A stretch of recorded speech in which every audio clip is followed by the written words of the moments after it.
Forever the contrarian, my favourite game of 2018 is, on the surface, a rather humble affair. Another instalment in the current Metroidvania renaissance, which, against all odds, continues to have the momentum of a freight train.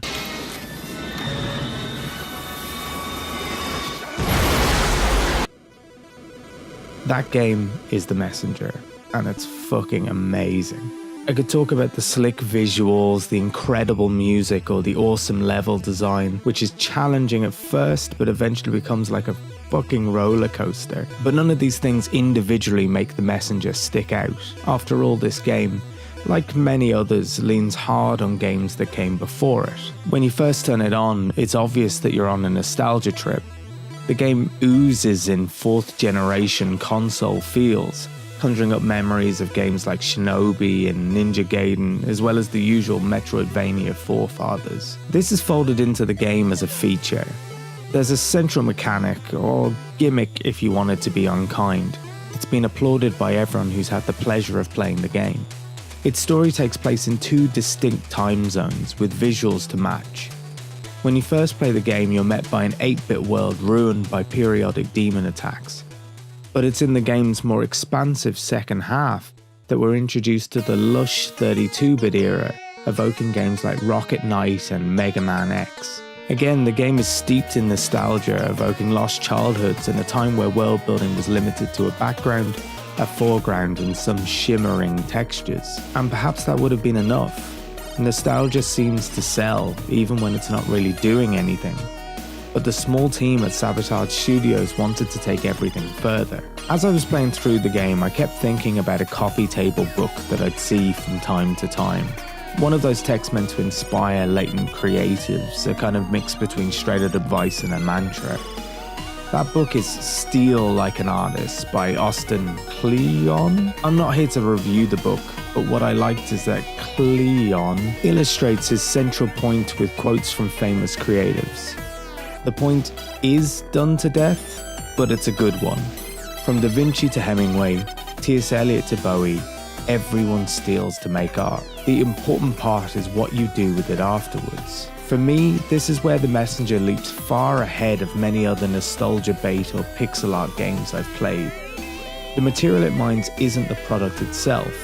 Instead, it's the plinth for the statue or the bowl for the soup. The game consciously adopts cliches to make them creative again. This can readily be seen in the mechanics of the game, which are sharper, more refined and expressive versions of movements we've seen in the past. But where I think it's most consciously a choice to play with expectations is in the game's writing.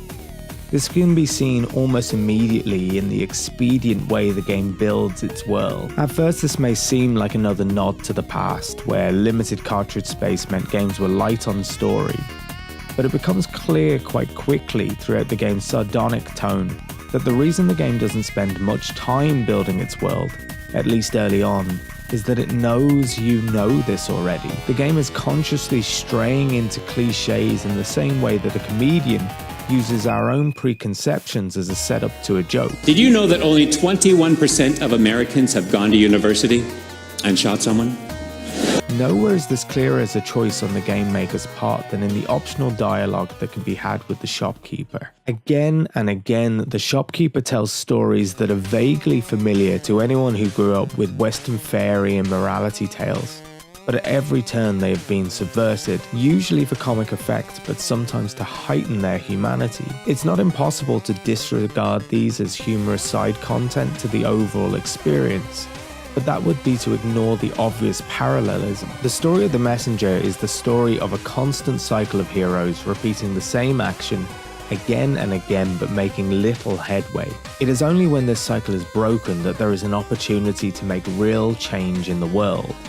Our hero, the ninja, is considered just another link in the chain until the day when there are no other options left. The subversion of expectations that the shopkeeper presents in his stories is the subtext of the subversion that happens in the overall narrative. And so we find ourselves with our own chain. The Messenger uses cliches and nostalgia as a basis for new creativity. This creativity changes the way we think about how things can be done. meaning that subversion of nostalgia and cliché takes place. This is one of the essential paradigms for separating good presentations and bad presentations of old ideas.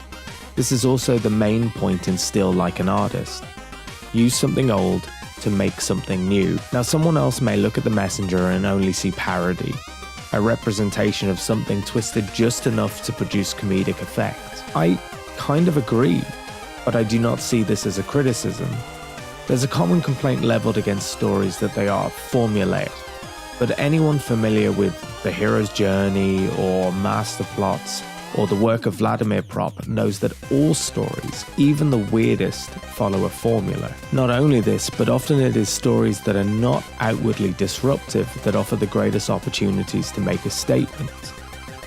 Jean-Luc Comolli and Arboni are legendary film journalists and critics, and one of their largest contributions to the field is creating a way of distinguishing films that reinforce the status quo and those that challenge it. Under their criteria, one way of making essential films is to challenge from the inside. This is by being subtle and depicting things as they are, but ultimately showing what is wrong with that current accepted norm. This is why proponents of this style of film criticism appreciate the films of Douglas Sirk, which, with their outward appearances of melodrama, are the perfect way to challenge contemporary social values. A more updated example would perhaps be Big Little Lies, which does much more to examine emotional isolation than, say, Maniac, which is trying so hard to call attention to our social ills. This is not to say that The Messenger is a political game. There is nothing in the text to imply it is.